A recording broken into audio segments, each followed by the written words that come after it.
Good morning, नमस्कार, जय हिंद, राम राम सभी बच्चों को। कैसे हैं आप सभी? उम्मीद करता हूं अच्छे होंगे, स्वस्थ होंगे, बेहतर होंगे। मैं संदीप सिवाच स्वागत करता हूं आप सभी बच्चों का आज के अपने इस हरियाणा जीके सेशन में, साथ के साथ आपके अपने बेहतरीन और शानदार लर्निंग प्लेटफॉर्म एग्जाम मंच एप्लीकेशन पर। तो जितने भी बच्चे मेरे साथ जुड़ चुके हैं, उम्मीद करता हूँ ऑडियो वीडियो एकदम परफेक्ट होगी, क्लियर होगी, ओके होगी।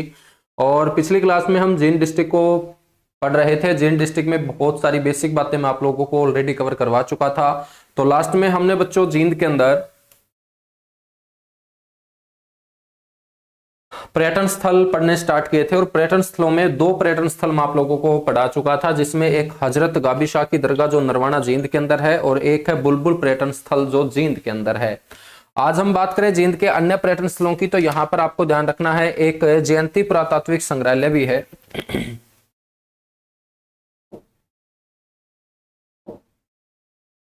नेक्स्ट जो आपका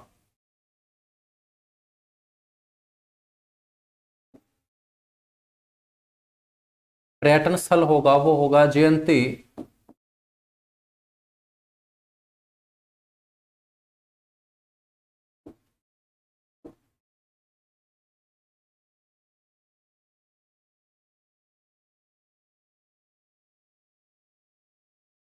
जयंती पुरातात्विक पर्यटन स्थल। जयंती पुरातात्विक पर्यटन स्थल मेरे बच्चों जींद के अंदर है। पर्यटन स्थल की जगह इसे हम संग्रहालय के तौर पे लेंगे, म्यूजियम के तौर पे लेंगे। हालांकि म्यूजियम भी पर्यटन स्थल ही होते हैं, क्योंकि म्यूजियम के अंदर भी लोग जाते हैं इसे देखने के लिए, और जहां पर लोग जाएंगे उसी को हम टूरिस्ट कॉम्प्लेक्स या पर्यटन स्थल बोल देते हैं।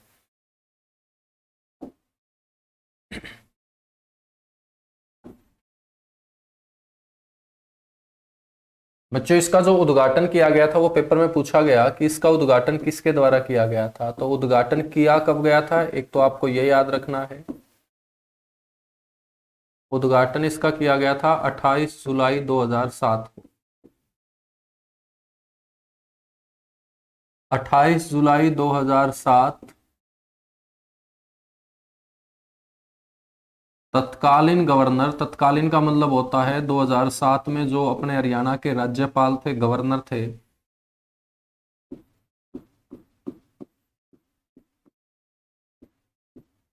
AR किदवई।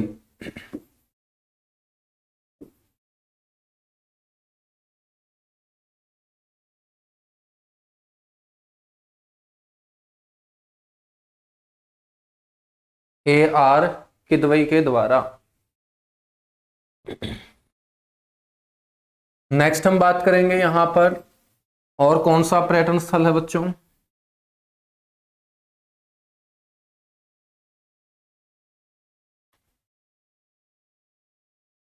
स्टेडियम भी हम बात करेंगे। एक हरियल पर्यटन स्थल है, हरियल पक्षी का नाम है, और पक्षी के नाम पर टूरिस्ट कॉम्प्लेक्स है।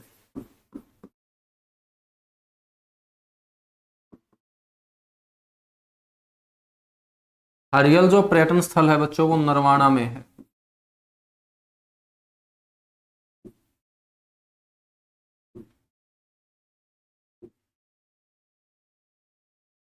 नरवाना जींद।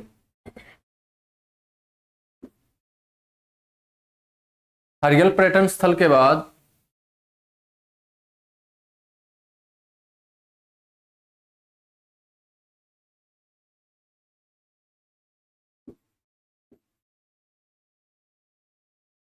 नेक्स्ट है नवदीप स्टेडियम, ये भी नरवाना में है।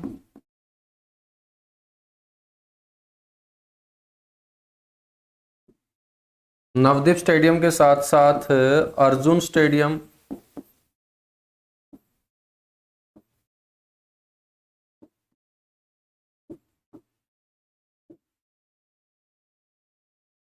ये भी मेरे बच्चों जींद में है।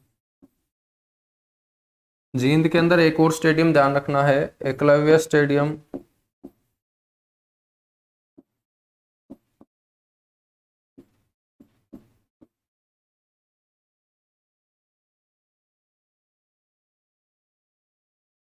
एकलव्य जो स्टेडियम है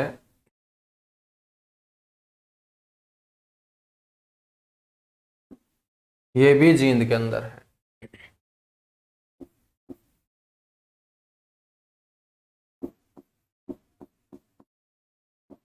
नेक्स्ट है बच्चों बीरबारा संरक्षित वन्यजीव क्षेत्र।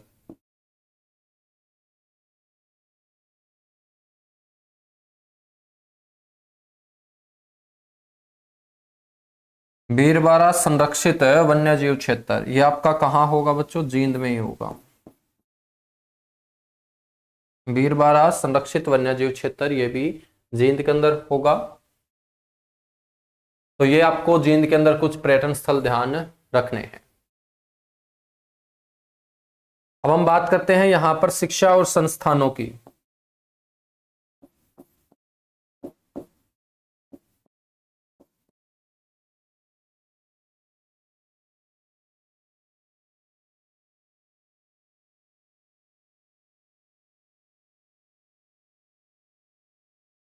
जींद के अंदर शिक्षा और संस्थानों में सबसे पहले आपको ध्यान रखना है कृषि ट्रेनिंग सेंटर। खेती बाड़ी को लेकर प्रशिक्षण दिया जाता है। कृषि ट्रेनिंग के अंदर यह है आपका मेरे बच्चों जींद में। नेक्स्ट है जवाहर नवोदय विद्यालय।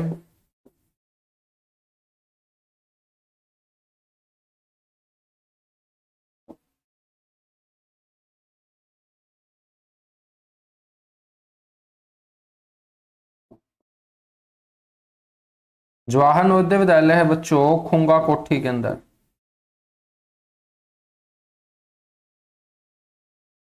खुंगा कोठी जींद। और जींद के जवाहर नवोदय विद्यालय की स्थापना जो हुई थी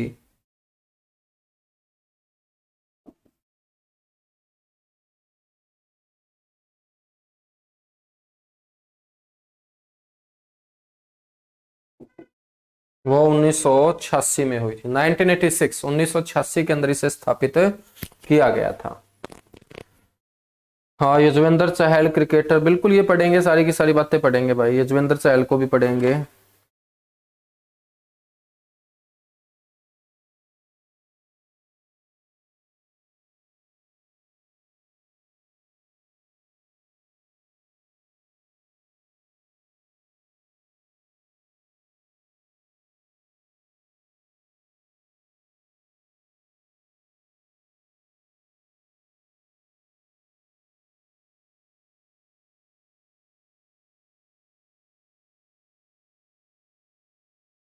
नेक्स्ट है यहां पर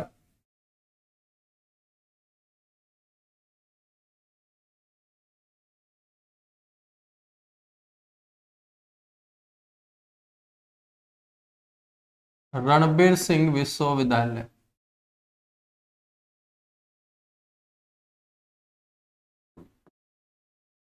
यूनिवर्सिटी में आपको ध्यान रखना है इसे बोलते हैं शॉर्ट फॉर्म में CRSU।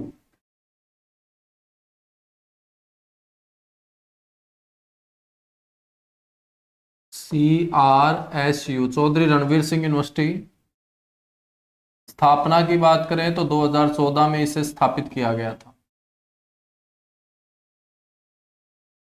2014 में इसे स्थापित किया गया था। बच्चों आपको यह भी ध्यान रखना है कि विश्वविद्यालय बनाए जाने से पहले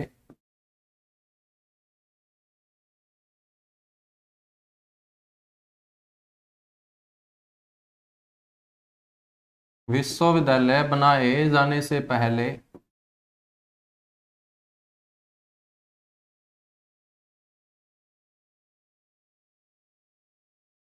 विश्वविद्यालय बनाए जाने से पहले यह कुरुक्षेत्र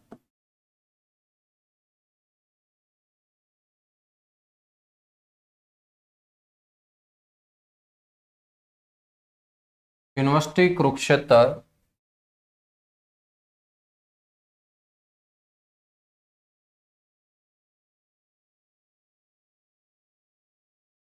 का पोस्ट ग्रेजुएट रीजनल सेंटर था बच्चों। पोस्ट ग्रेजुएट रीजनल सेंटर था। तो कुरुक्षेत्रा यूनिवर्सिटी कुरुक्षेत्रा ने पोस्ट ग्रेजुएशन करने वाले बच्चों के लिए अपना एक रीजनल सेंटर जींद में स्थापित कर रखा था, और पोस्ट ग्रेजुएशन करने वाले बच्चे यहाँ पर अपनी पढ़ाई बच्चों किया करते थे। ये जो पोस्ट ग्रेजुएट रीजनल सेंटर है, इसकी स्थापना 2007 में की गई थी। 2007 में इसकी स्थापना की गई थी, और 7 साल के बाद इसे यूनिवर्सिटी में बदल दिया गया। इसी को रणबीर सिंह विश्वविद्यालय हम बोलते हैं। तो ये आपको शिक्षा और संस्थान ध्यान रखने हैं। अब हम यहाँ पे बात करते हैं धार्मिक तीर्थ स्थानों की।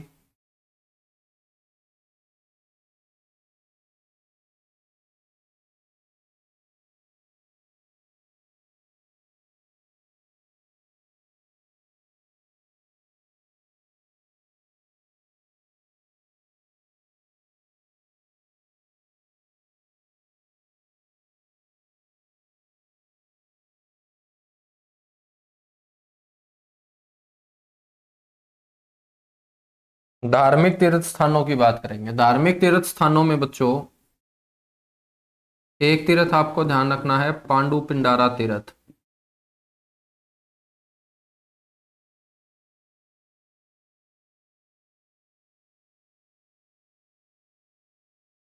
पांडु पिंडारा तीर्थ ये पिंडारा के अंदर।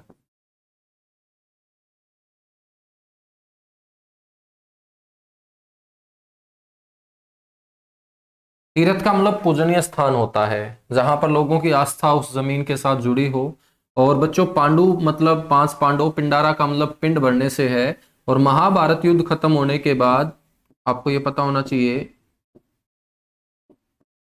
कि महाभारत युद्ध समाप्त होने के बाद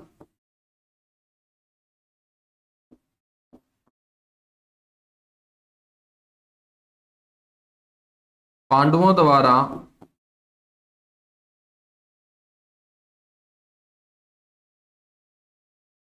अपने पूर्वजों के पिंडदान करने हेतु, पिंडदान करने का मतलब समझते होंगे आप लोग कि जब भी किसी व्यक्ति की मृत्यु हो जाती है तो उसका अंतिम संस्कार करने के 2 दिन के बाद हम उसकी अस्थियां उठा के बच्चों पानी के अंदर बहाने के लिए जाते हैं, चाहे गंगा हो चाहे आसपास का कोई तालाब हो।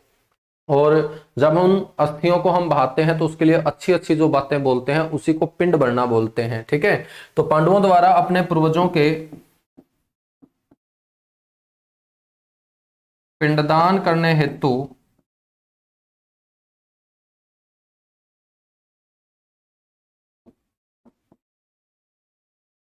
यहां पर बैठकर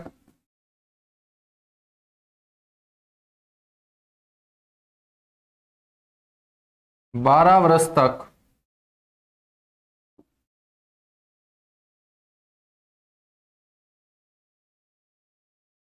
सोमवती अमावस्या का इंतजार किया था।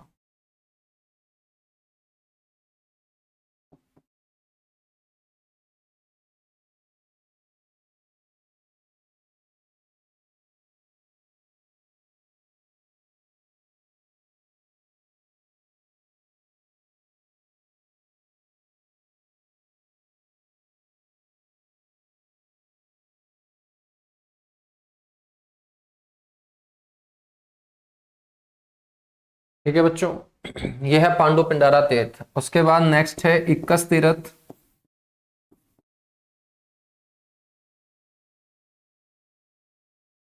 बच्चों जींद से निकलते ही झांसी रोड के ऊपर 5 किलोमीटर आगे एक गांव आता है इक्कस, और इस इक्कस गांव की जो जमीन है वो महाभारत काल के एक राजा रहे इक्ष्वाकु, उसकी राजधानी रहा है। तो ध्यान रखिएगा, राजा इक्ष्वाकु की राजधानी।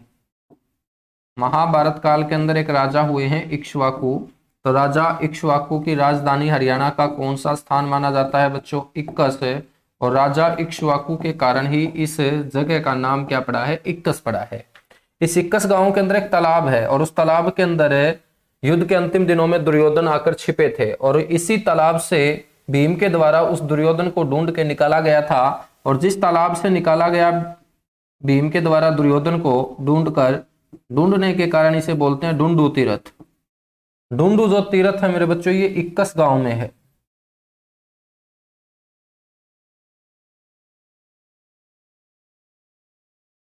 और आपको पता होना चाहिए कि युद्ध के अंतिम दिनों में, युद्ध के अंतिम दिनों में भीम द्वारा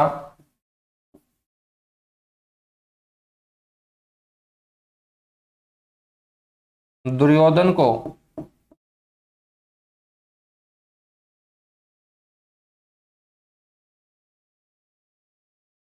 इसी तालाब से ढूंढा गया था। तो आपको मैंने पहले भी बताया था कि दुर्योधन को पानी के नीचे छिपने की अद्भुत कला आती थी।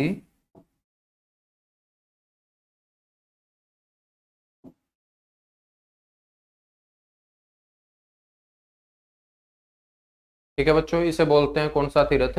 डुंडू तीर्थ।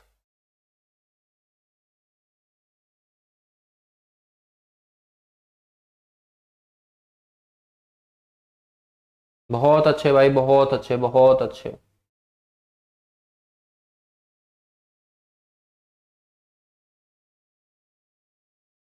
सर पोलिंग बूथ में आपकी लाइव क्लास चला रखी है, आज इलेक्शन में ड्यूटी है। बहुत अच्छे मेरे भाई, ठीक है, क्लास बाद में देख लेना। पहले जो सरपंची का इलेक्शन चला हुआ है उसको अच्छे तरीके से तुम लोग कंडक्ट करवाओ। और मैं भी क्लास लेने के बाद गांव में जा रहा हूं सरपंची के इलेक्शन में ही, ठीक है, क्योंकि वोट डालना चाहिए सभी को जिस जिसका वोट बना हुआ है। और कल क्लास में नहीं ले पाऊंगा आप लोगों की, तो कल वाली क्लास आज ही कंडक्ट करके जाऊंगा। एक क्लास और लूंगा मैं, ठीक है। तो ये क्लास कंप्लीट होने के आधा घंटे के बाद एक क्लास और मैं आप लोगों की आज ही लेके जाऊंगा। तो कल वाली क्लास आज हम कवर कर लेंगे, तो आज 2 क्लास करेंगे, ठीक है।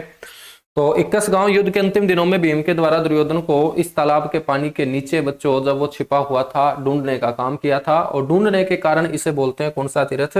डुंडू तीर्थ। अगला जो तीर्थ होगा हमारा वो होगा सफेदों तीर्थ।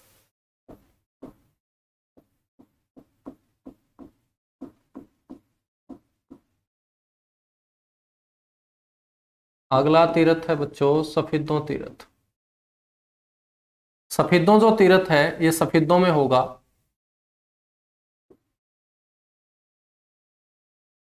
ये राजा जनमेग से संबंधित है।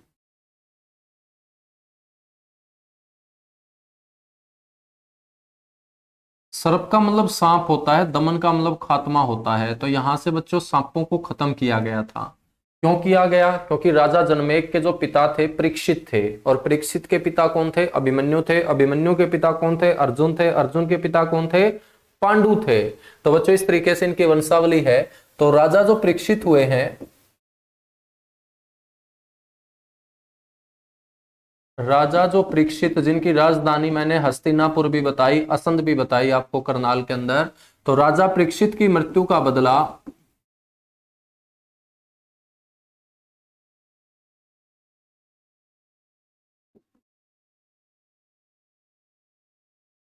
सांपों से लेने हेतु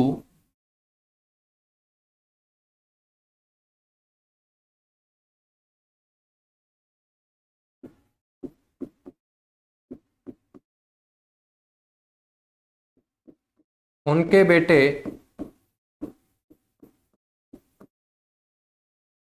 जनमेग ने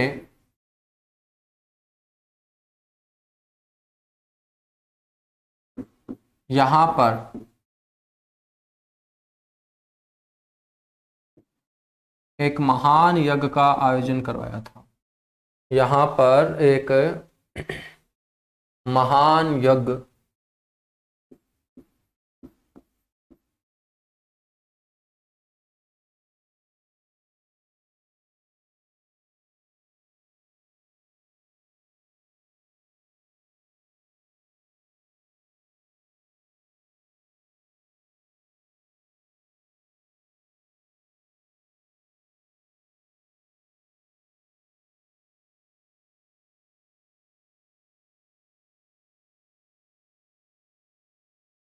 यहां पर एक महान यज्ञ का आयोजन करवाया था, ये आपको पता होना चाहिए।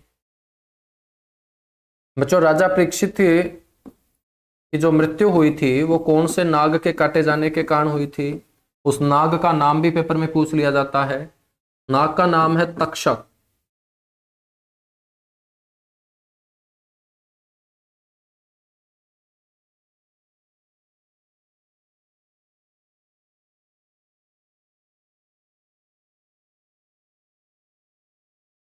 राजा परीक्षित की मृत्यु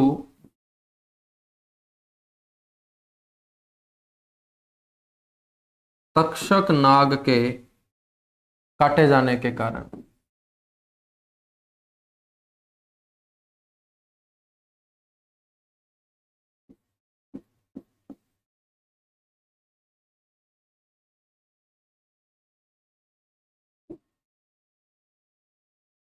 तक्षक नाग के काटे जाने के कारण इसे बोलते हैं सफेदों तीर्थ। बच्चों सफेदों तीर्थ के बाद नेक्स्ट आप लोगों को ध्यान रखना है पुष्कर तीर्थ।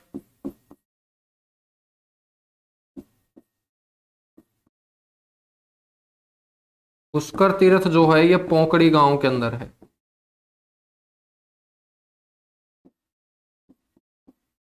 पोकड़ी ग्राम जींद। अगला तीर्थ है हंसडहर तीर्थ।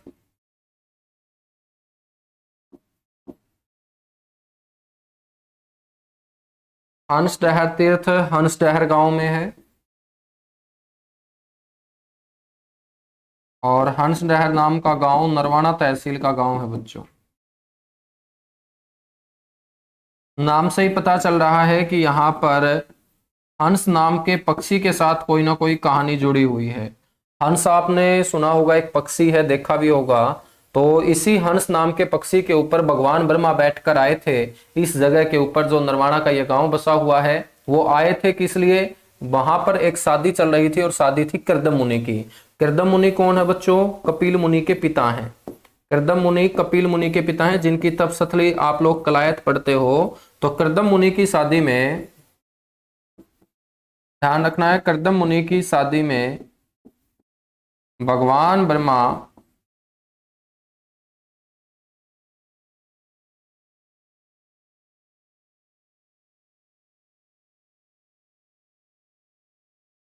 हंस पर बैठकर, कर्दम मुनि की शादी में भगवान ब्रह्मा हंस पर बैठकर यहां आए थे बच्चों। तो आपको ध्यान रखना है कर्दम मुनि की शादी में भगवान ब्रह्मा हंस पर बैठकर यहां आए थे, इसीलिए इसे बोलते हैं हंसडहर तीर्थ। नेक्स्ट जो तीर्थ है बच्चों यहां पर वो आपको ध्यान रख लेना है रामराय तीर्थ।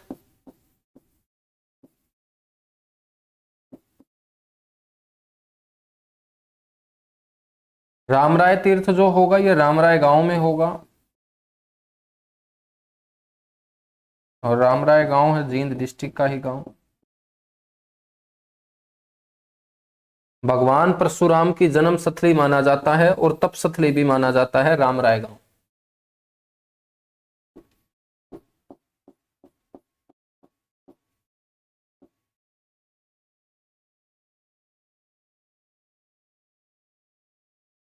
भगवान परशुराम की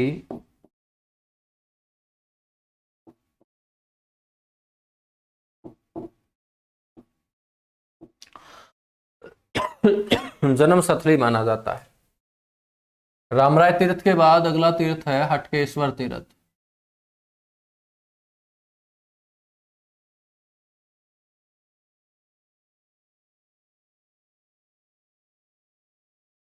हटकेश्वर तीर्थ बच्चों हाट गांव में।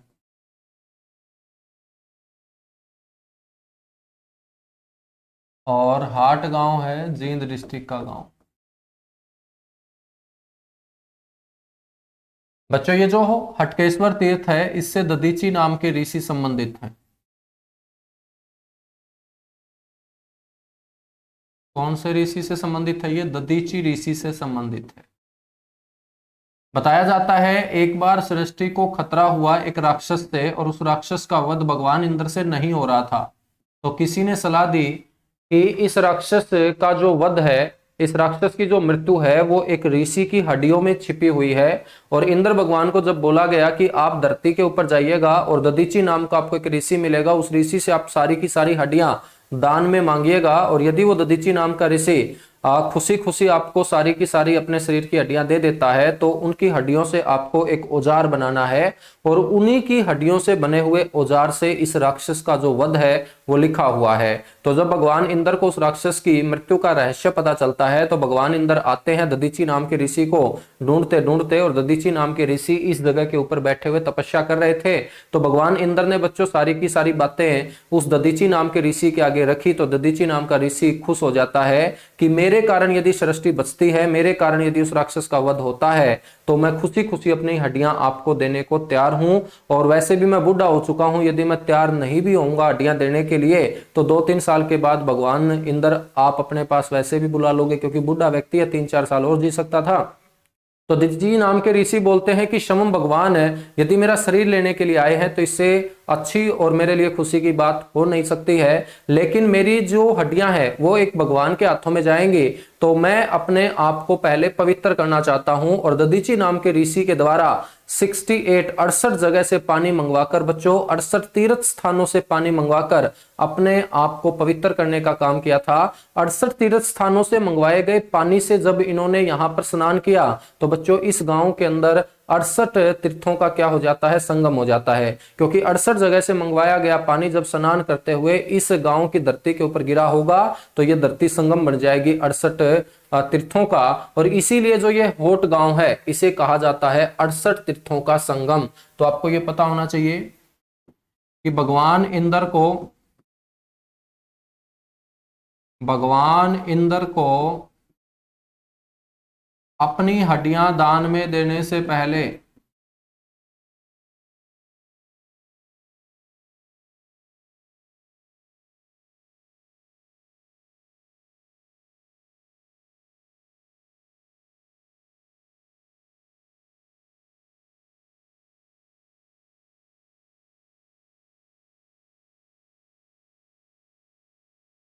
भगवान इंद्र को अपनी हड्डियां दान में देने से पहले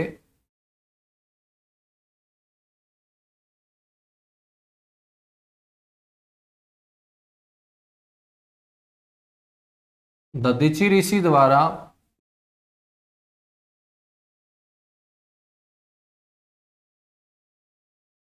68 तीर्थों से पानी मंगवाकर बच्चों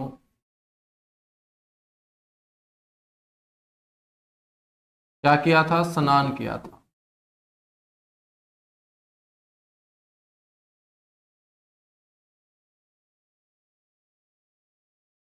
और इसी कारण 68 तीर्थों का जो संगम है, 360 तीर्थों का संगम कहलाता है कुरुक्षेत्र, लेकिन 68 तीर्थों का संगम यदि आपसे पूछ ले हरियाणा के अंदर कौन से गांव को कहा जाता है, तो 68 तीर्थों का संगम है बच्चों होट गांव या हाट गांव। कहानी मैंने बता दी है और उम्मीद करता हूं अब आप लोग नहीं भूलेंगे, ठीक है। रटना नहीं है कि आपने किताब में से पढ़ा 68 तीर्थों का संगम, आपको पता भी होना चाहिए क्यों कहा जाता है इसे 68 तीर्थों का संगम। अगला तीर्थ है जामनी तीर्थ।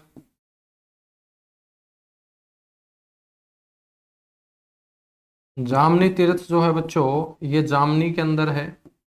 महर्षि जमदग्नि परशुराम के पिता हुए हैं महर्षि जमदग्नि।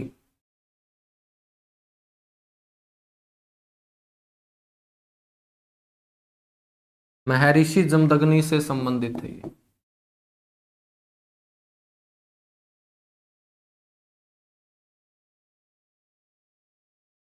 महर्षि जमदग्नि से ये क्या है, संबंधित है।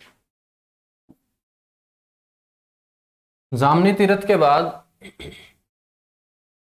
अगला तीर्थ है यक्षिणी तीर्थ।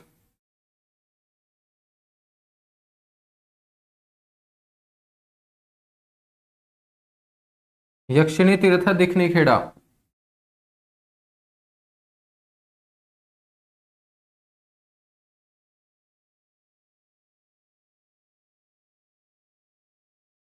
दिखनी खेड़ा गांव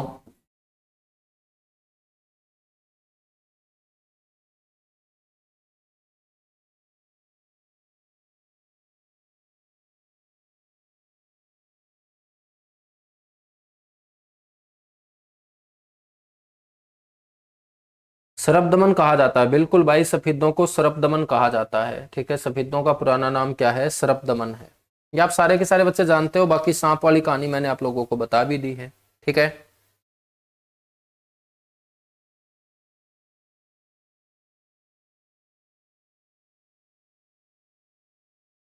नेक्स्ट है मुजावता तीर्थ।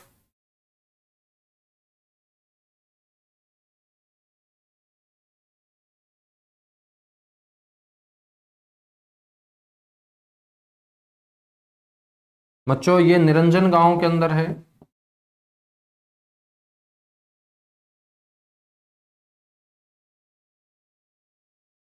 और भगवान भोलेनाथ महादेव से ये संबंधित है।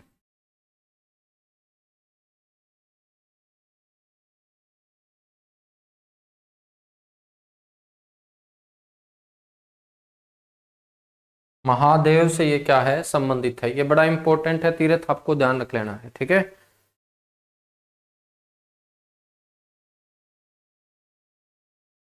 चलेगा। कितने तीर्थ हो चुके हैं बच्चों?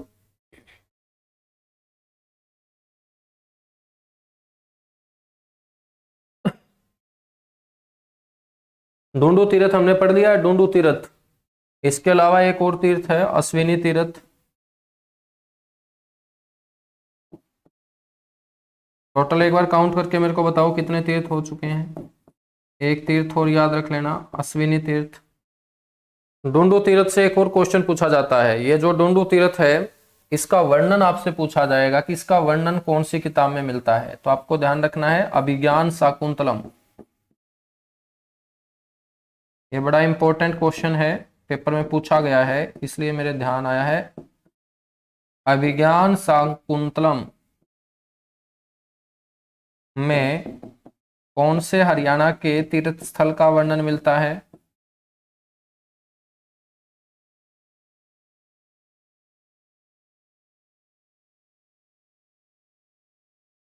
डूंडू तीर्थ। तो ये सारे के सारे तीर्थ आप लोगों को ध्यान रख लेने हैं, जल्दी से एक बार नोट कर लीजिएगा, उसके बाद हम आगे बढ़ेंगे बच्चों। चलिएगा, एक और याद दिला रहा है बच्चा, बरहा तीर्थ, ये भी याद रख लेना।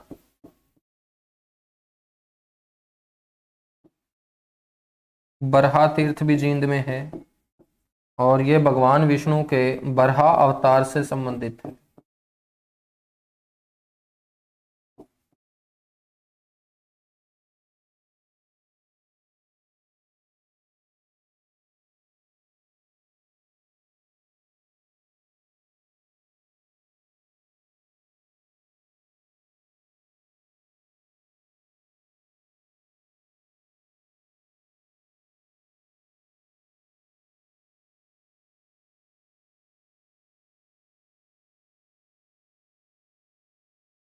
भगवान विष्णु के ये बरहा अवतार से बच्चों क्या है? संबंधित है।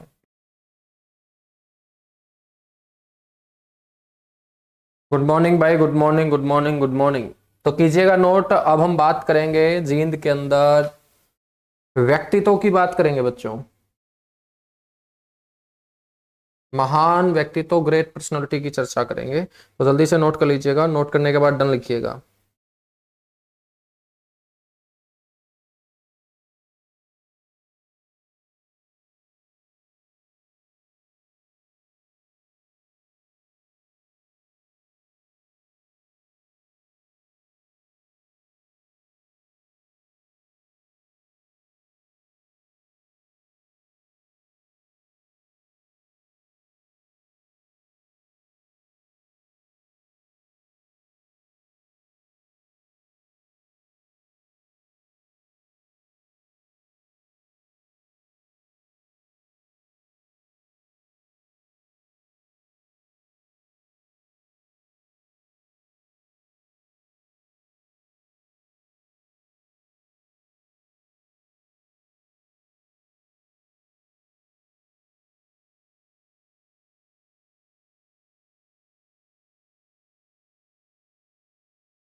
चलेगा, व्यक्तित्व की बात करते हैं फिर, नोट हो चुका है तो हेडिंग डालिएगा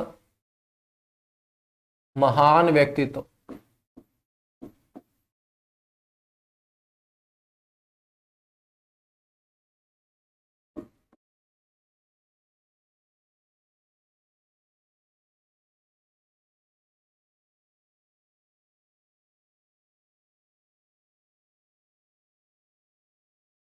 महान व्यक्तित्व।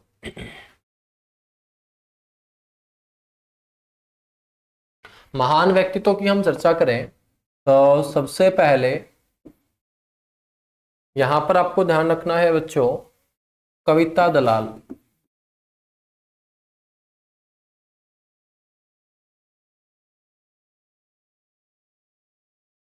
कविता दलाल, कविता दलाल जो है ये मालवी गांव की बेटी है।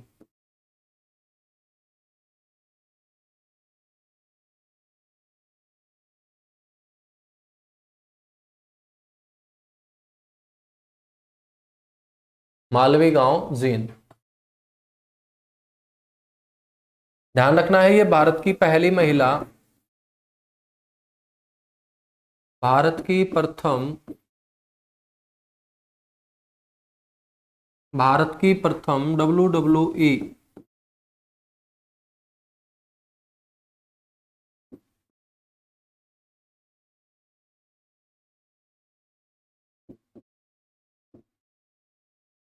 महिला रेसलर है ये।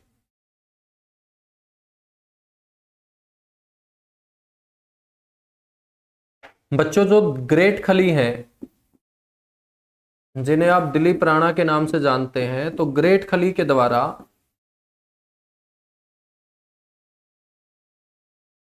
इन्हें हार्ड केडी नाम दिया गया। हार्ड केडी, हार्ड केडी का मतलब है सख्त कविता दलाल, केडी का मतलब यहां कविता दलाल है।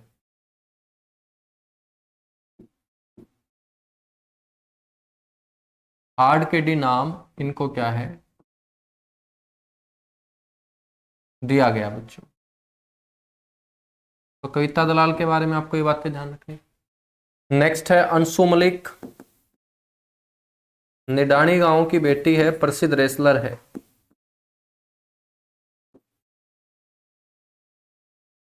अंशु मलिक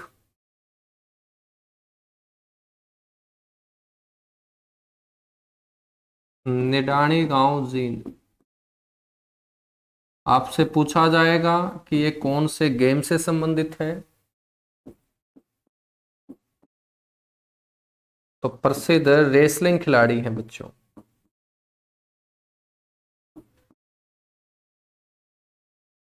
या कुश्ती खिलाड़ी।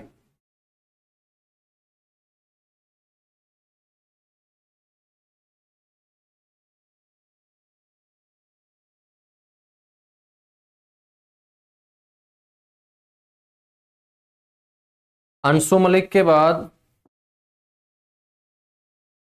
तीसरे नंबर पे है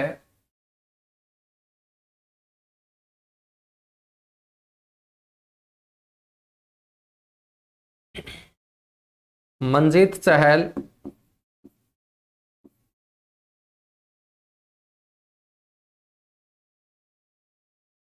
मंजीत चहल का जन्म हुआ उजाना गांव के अंदर।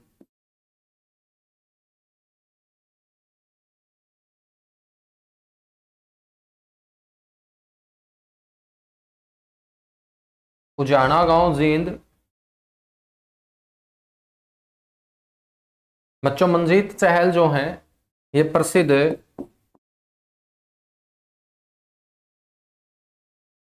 एथलीट हैं,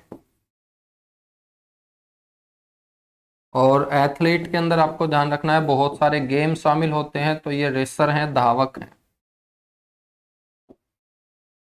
आपसे ये भी पूछा गया कि इन्होंने एशियन गेम्स जो 2018 इंडोनेशिया के जकार्ता में खेले गए थे, वहां कितने मीटर रेस के अंदर गोल्ड मेडल जीतने का काम किया, तो एशियन गेम्स 2018 में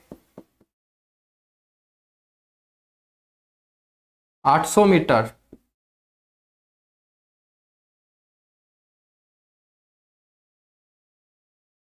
रेस में मेरे बच्चों गोल्ड मेडल।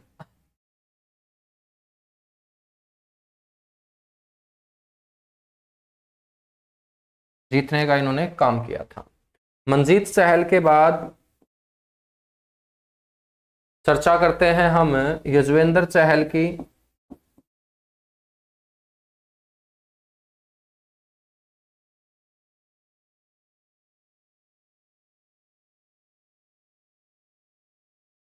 ठीक है, यजुवेंद्र चहल जो है बच्चों, ये हरियाणा से एकमात्र ऐसे खिलाड़ी हैं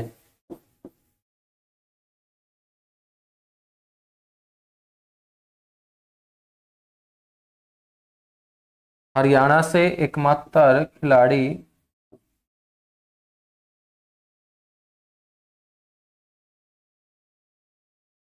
जिन्होंने 2 खेलों में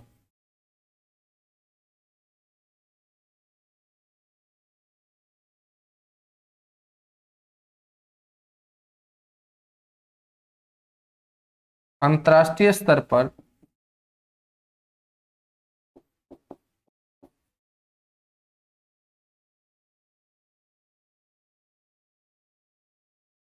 भारत का प्रतिनिधित्व किया।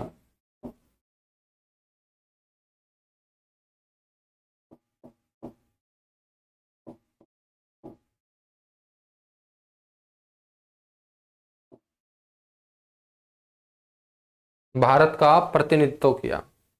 तो बच्चों, एक तो ये शतरंज के खिलाड़ी रहे हैं, चेस प्लेयर रहे हैं, और वर्तमान में ये क्रिकेट से संबंधित हैं, क्रिकेट में ये प्रतिनिधित्व करते आ ही रहे हैं। ठीक है, यजुवेंद्र चहल के बाद अगला जो व्यक्तित्व है वो आप लोगों को ध्यान रखना है, निहाल सिंह तक्षक।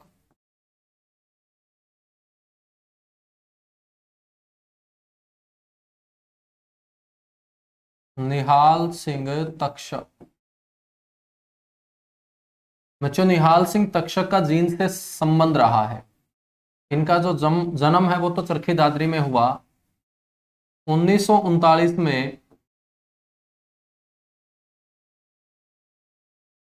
जींद प्रजामंडल आंदोलन,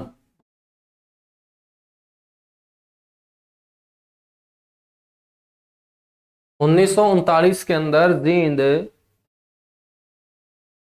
प्रजामंडल आंदोलन की इन्होंने बच्चों क्या की है, स्थापना की है।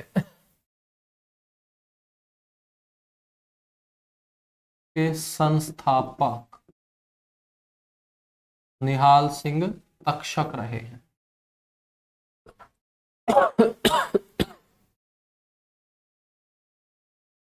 अगली जो शख्सियत है वो आपको ध्यान रखना है, पंडित अमीलाल।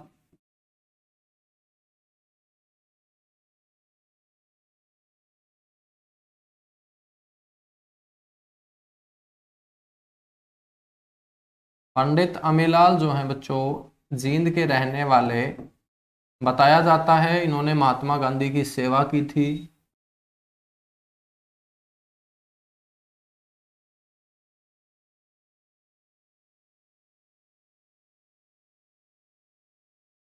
ये महात्मा गांधी के क्या बताए जाते हैं, सेवक बताए जाते हैं। पंडित अमीलाल के बाद अगली जो शख्सियत होगी वो होंगे राजेंद्र गोयल।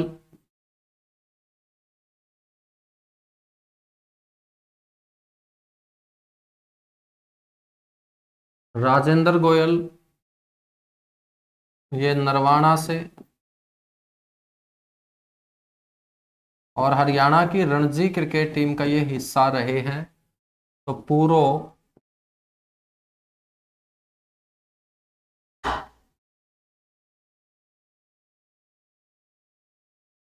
रणजी क्रिकेट खिलाड़ी।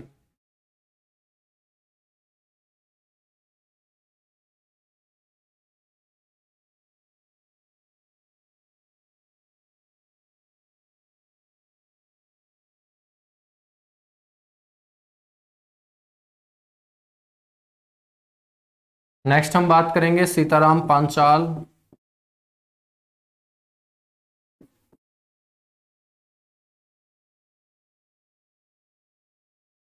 सीताराम पांचाल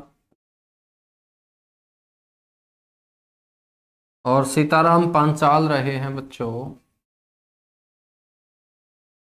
प्रसिद्ध बॉलीवुड अभिनेता।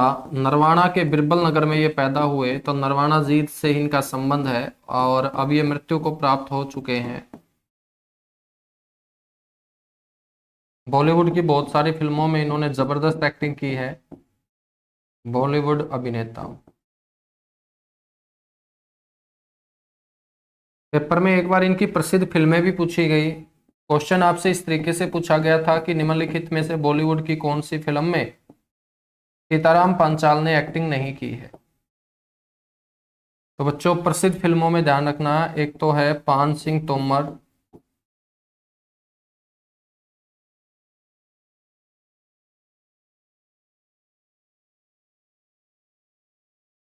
एक है बैंडिट कवीन,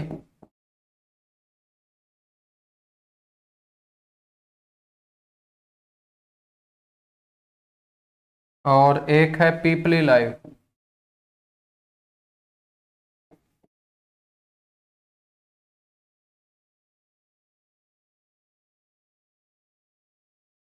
पीपली लाइव ये इनकी प्रसिद्ध फिल्में रही हैं मेरे बच्चों। ठीक है।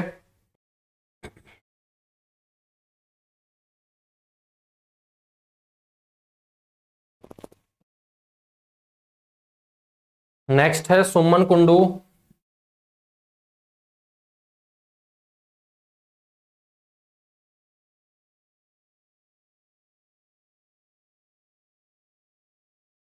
सुमन कुंडू बच्चों कालवा गांव से है।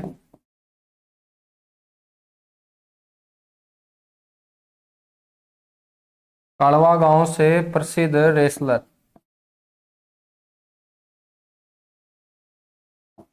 और कॉमनवेल्थ गेम जो 2010 के अंदर दिल्ली में खेले गए थे, वहां पर इन्होंने कांस्य पदक जीता था।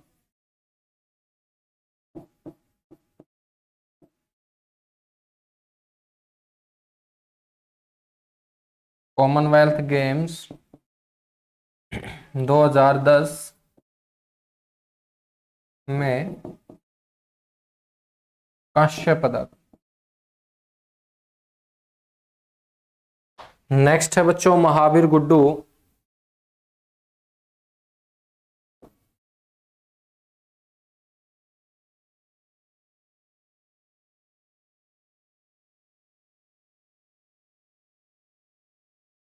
महावीर गुड्डू जो है ये सफेदों से आते हैं।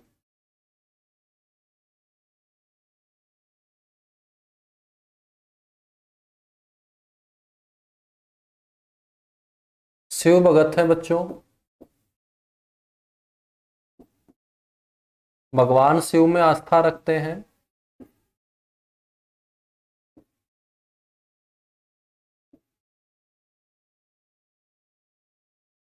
और शिव के भजन गाए जाने के कारण संबंध कौन से क्षेत्र से होगा? संगीत क्षेत्र से। और भगवान शिव के ही भजन गाए जाने के कारण लोगों ने इनको बोलना शुरू कर दिया हरियाणा का बम लहरी। तो इन्हें क्या कहा जाता है? इन्हें हरियाणा का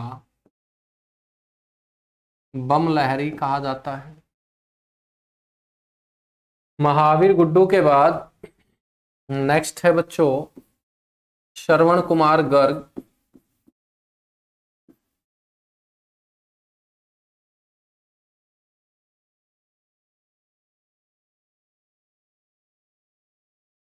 श्रवण कुमार गर्ग जो हैं ये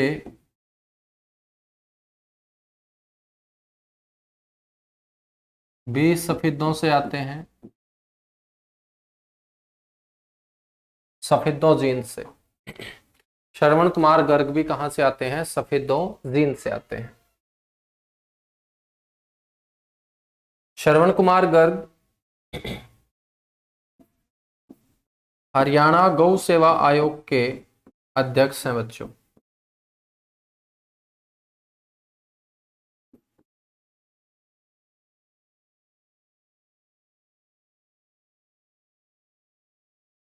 हरियाणा गौ सेवा आयोग के क्या हैं ये?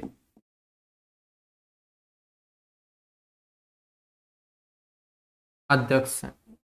श्रवण कुमार गर्ग के बाद नेक्स्ट शख्सियत है वीरेंद्र सिंह डुमरखिया।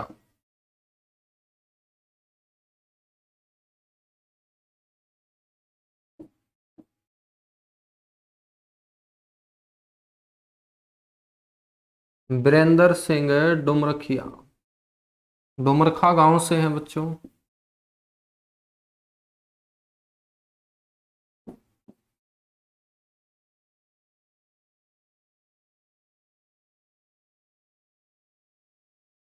डुमरखा गांव से हैं ये, प्रसिद्ध राजनीतिज्ञ हैं।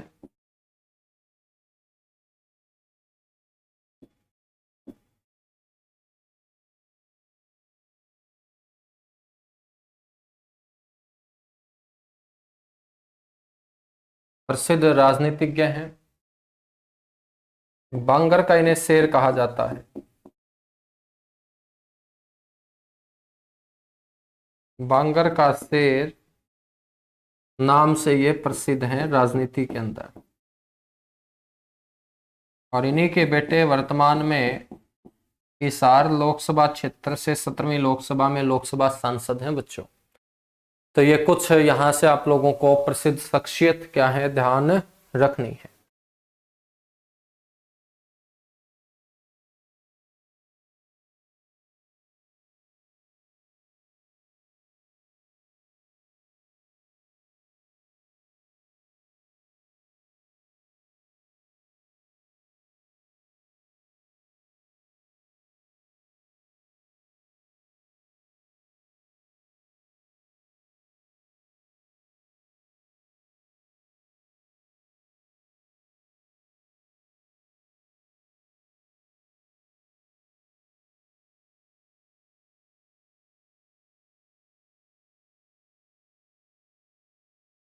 चलेगा, अब हम बात करते हैं यहां पर कुछ इंपॉर्टेंट फैक्ट्स की, महत्वपूर्ण तथ्यों की।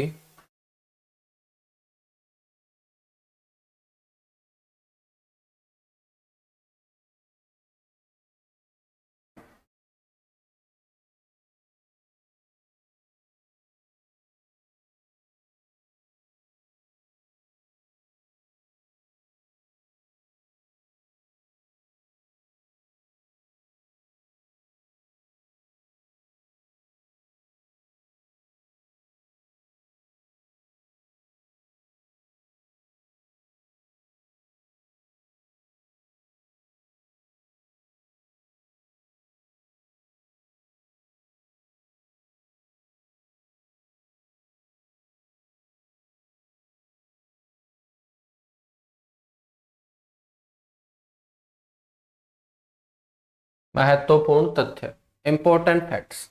महत्वपूर्ण तथ्य में सबसे पहला पॉइंट आप लोगों को पता होना चाहिए कि जींद जिले की जो भूमि है,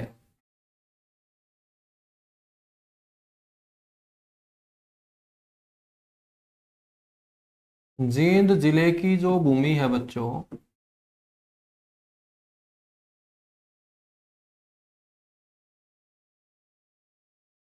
जींद जिले की भूमि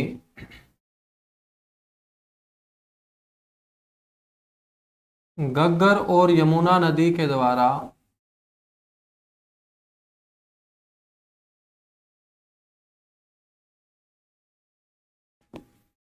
के जल के द्वारा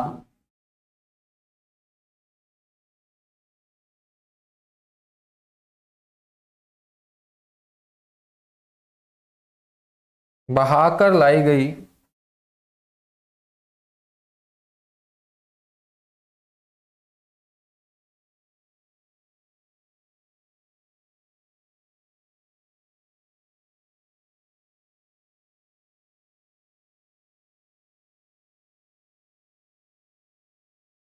मिट्टी से बनी है।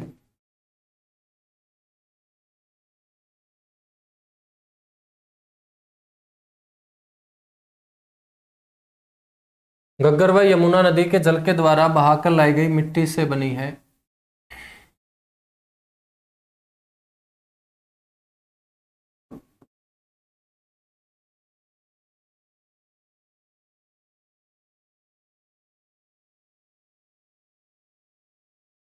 जिसके कारण इसे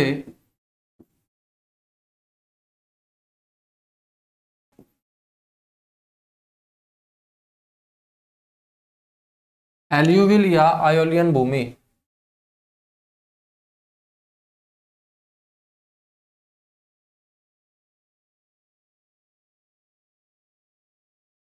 जिसके कारण इसे एल्यूविल या आयोलियन भूमि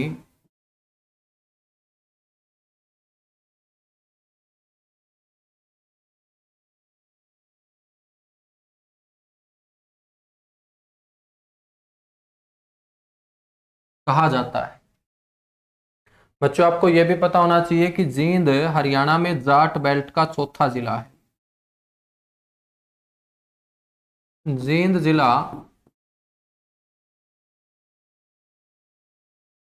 हरियाणा में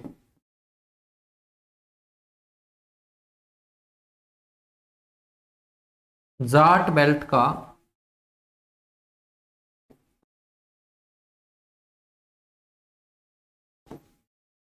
बच्चों चौथा जिला है।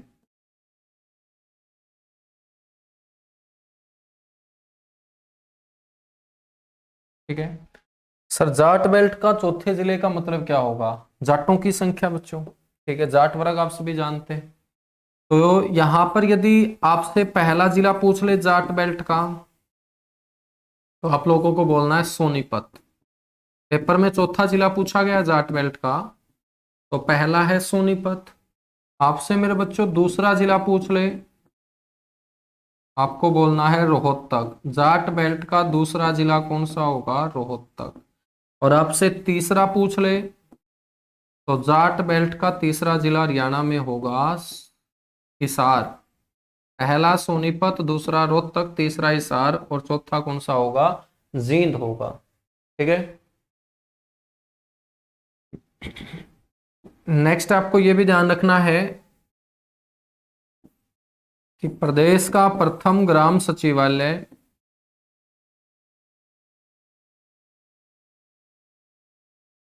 प्रदेश का प्रथम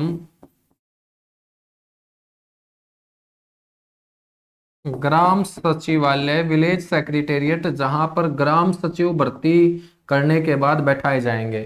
तो जो ग्राम सचिव की भर्ती आएगी ना बच्चों, वो इसी घर में बैठेंगे, और जहां ग्राम सचिव बैठता है उसी को ग्राम सचिवालय बोलेंगे। तो गांव के जितने भी काम होंगे जिसमें सरपंच, पंच, पटवारी, नंबरदार या सरकार की कोई भी योजना आती है, तो अभी हम देखते हैं गांव के अंदर इनके बैठने का अलग अलग बच्चों ऑफिस होता है। सरपंच अपना अलग ऑफिस बनाता है, पटवारी का अलग होता है। तो अब खट्टर सरकार ने बोला है कि गांव के लोगों को समस्या ना हो, एक स्थान से दूसरे स्थान तक गांव में ही उनको ना भटकना पड़े, तो सारे के सारे गांव के जो काम होंगे, चाहे वो सरकारी अधिकारियों के द्वारा हो, चाहे गांव के लोगों के वोट के आधार पर चुने जाने वाले पंच और सरपंच हो, वो एक ही जगह के ऊपर बैठ के गांव के लोगों के काम किया करेंगे। इसी के लिए खट्टर सरकार ने बच्चों जिलों के अंतर्गत आने वाले गांव में इन सचिवालयों की स्थापना करवानी शुरू की, और पहला जो ग्राम सचिवालय खोला गया वो हैबतपुर गांव में।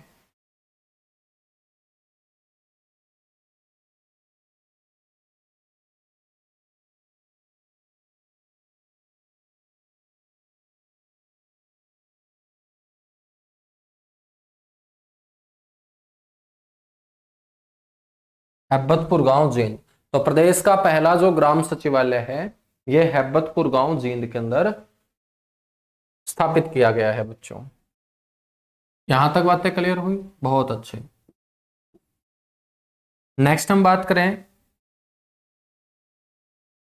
तो पूरी दुनिया में सेल्फी विद डॉटर मुहिम जो आज पूरी दुनिया में फैल चुकी है, नेपाल देश ने भी बच्चों अपने देश में इसे शुरू किया। सेल्फी विद डॉटर व बंद गाली अभियान। तो महिलाओं के नाम पर जो गाली दी जाती हैं, जब भी गुस्सा आता है महिलाओं के नाम पर ही गाली दी जाती है ज्यादातर, है ना? तो ये गालियां महिलाओं के नाम पर जो दी जाती हैं वो नहीं दी जानी चाहिए। इसे बोलते हैं बंद गाली अभियान। तो सेल्फी विद डॉटर व बंद गाली अभियान की शुरुआत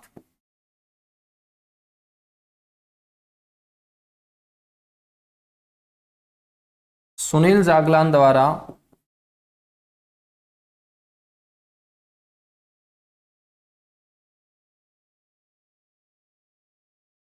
सुनील जागलान द्वारा बीबीपुर गांव से बच्चों की गई।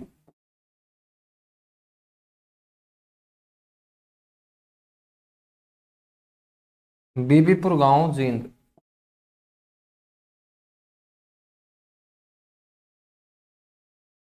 सुनील जागलान के घर एक बेटी पैदा हुई थी जिसका नाम नंदिनी रखा गया था, और उसी के साथ सेल्फी लेकर सुनील जागलान, जो बीबीपुर गांव के उस समय सरपंच हुआ करते थे, उन्होंने बच्चों फेसबुक के ऊपर पोस्ट किया था। और इस सेल्फी विद डॉटर को बहुत ज्यादा लोगों ने प्रशंसा की थी, बढ़ावा दिया, तो इस अभियान का नाम ही रख दिया जाता है सेल्फी विद डॉटर। और इसके साथ डे बाय डे बड़े बड़े लोग बच्चों जुड़ते चले जाते हैं, ताकि गिरते हुए जो लिंगानुपात है उसमें सुधार लाया जा सके, बेटा और बेटी का जो सम्मान दर्जा है वो बरकरार रहे। इसीलिए ये योजना सुनील जागलान के द्वारा शुरू की गई थी। ठीक है, तो सेल्फी विद डॉटर जो मुहिम है ये 9 जून 2015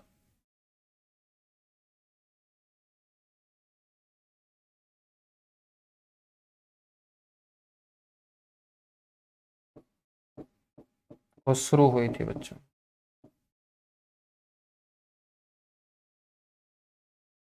ठीक है, 9 जून 2015 को इसे शुरू किया गया था।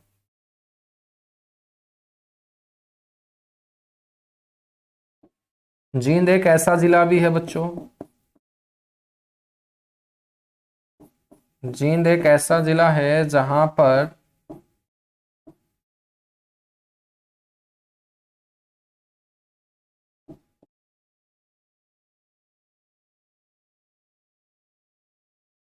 कोई भी झाड़ी नहीं है। कोई भी झाड़ी का मतलब है सबसे कम झाड़ियां, सबसे कम झाड़ियां, है ना। कोई भी का मतलब ऐसा नहीं है कि एक भी झाड़ी नहीं है। ढूंढने हम चलेंगे तो बहुत सारी झाड़ियां जींद से ढूंढ लाएंगे, लेकिन यहाँ पर एक भी झाड़ी का मतलब है सबसे कम झाड़ियों की संख्या हरियाणा के अंदर कहाँ है, जींद के अंदर है। ठीक है, तो अपनी एक क्लास हो चुकी है कंप्लीट, एक क्लास अपनी हो चुकी है कंप्लीट। ठीक है, और अब थोड़ी सी देर के बाद खाना वगैरह आप लोग खा लीजिएगा, एक क्लास और हम करते हैं और जींद की बची हुई बातों को कंप्लीट करते हैं, और फिर नेक्स्ट जो हमारा डिस्ट्रिक्ट होगा अंबाड़ा, उसको बच्चों हम शुरू करते हैं। ठीक है, चलेगा। Thank you, bye bye, good luck आप सभी को।